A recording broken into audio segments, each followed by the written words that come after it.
Sorry, I'm here. Okay, I'm here. Well, yeah, but at least I'm dressed this time, so we're good. Hi everyone, I'm Rice and Cynic, and today we're going to have to look at something kind of quick, because I don't have a lot of time, so fast game. What do we have today? Well, alright. Developed by the indie group Chaos Soft for the Xbox Live Arcade in 2012 and ported to the PC in the same year. EvilQuest is a top-down RPG with a retro aesthetic and a twist. Some cool combat mechanics. What? Well, no, but it's called EvilQuest. I'm not going to insult their intelligence by bringing that up. Come on, people, stand up for yourselves. I'm talking to a camera. Yes, the main character is evil. His goals are evil. He is a monster of a man. He just straight up kills people for no reason. So let's talk story and really look at this quest of evil. We follow Galvis, a man who has his sights on burning pretty much the whole world. But before the game even starts, the marching armies of Galvis are stopped. He is betrayed by his subordinates, his armor and weapon are taken, and he's thrown in jail. He waits for 10 years until he tricks a guard, breaks out, and goes on a quest to get his revenge on everything. He will do this by getting the demon's axe and literally killing God. So his crimes are as follows: murder, pillaging, attempted regicide, attempted revolt, murder, prison break, murder, actual regicide, and deicide. No, you're not really supposed to like him. In fact, he makes finding him fascinating as a villain even kind of difficult. He doesn't really have a reason to be doing all of this. His stated goal is the death and ruination of everything. That dog, gone. That wall, boom. That guy, dead. Everything. But the real question is why? He says revenge, but that doesn't really work. He wants revenge for revenge's sake. We know nothing about why he hates everything so much. So as a compelling villain, he doesn't really work, which is a pity because the gameplay is pretty good. It is a top-down action RPG in a similar vein to the 2D Zelda titles. Galvis moves about at a good clip and attacks at a good speed. Early on you gain a charge attack, which lets you shoot blasts of energy if you hold down attack and don't move. At first I thought this was going to be a problem, but as I played through I realized just how clever this mechanic is. You either charge or dodge around, meaning you have to time your use of charging and can't be haphazard about it. It slows the action down from very rapid to really well paced and clever. It makes it so you can actually play and enjoy the game. It's not so fast that it's out of control, and it's not so slow that it's boring and tedious. You get a few weapons, but they aren't very different from each other. Pretty much just higher attack and looks. Also, armor and shield choices don't really matter. They're just higher numbers. You also get accessories, which do matter, and there are some use items like healing potions. And finally, the magic system. You have a list of spells you can cycle through, and then using them is a simple button push. Your magic meter replenishes over time, which limits your casting. This game is, well, it's just a lot of fun once you fix the problems. So I said this was an Xbox game, and you can tell. The keyboard controls need to be remapped before playing this game, unless your fingers enjoy dancing around the keyboard at unreasonably high speeds. And you can't remap your controls during play. Keys can only be remapped from the main menu. And the remapping is terrible. It's clunky and annoying. It also doesn't let you remap everything. You can remap your in-game actions like movement and attack and pause, but not your menu actions. Those have to stay the way they are.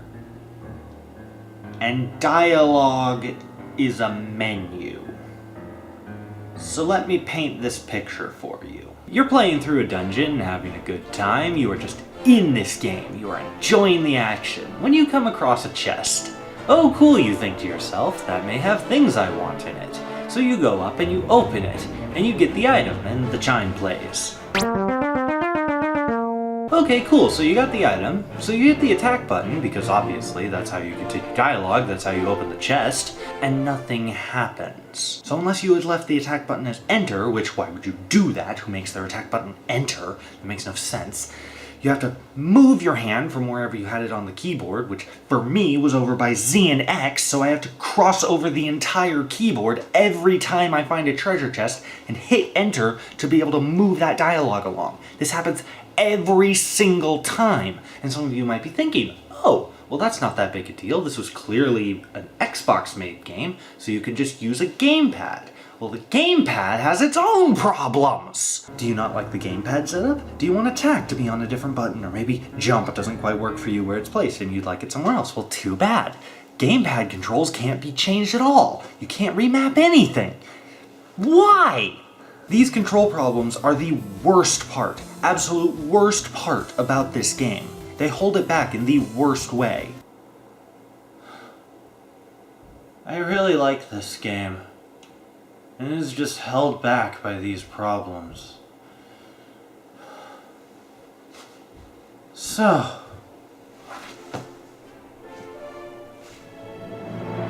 visuals.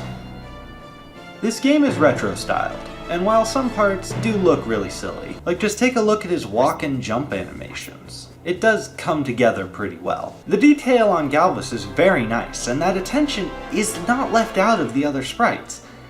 Though sometimes things look not so good. Dragon Breath, for instance.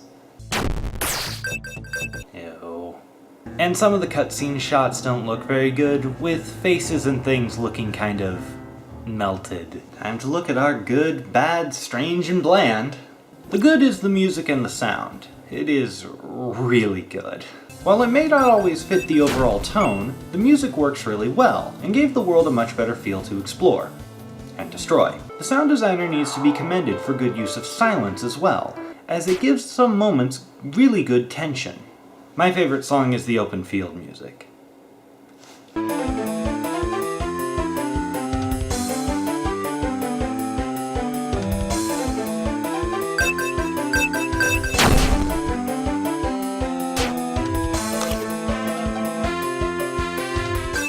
The bad is the controls. Well, actually, controlling the game isn't bad.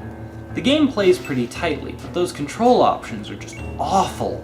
No, this is non-negotiable. We're moving on. The strange is the attack animations. Galvus's main weapon is an axe.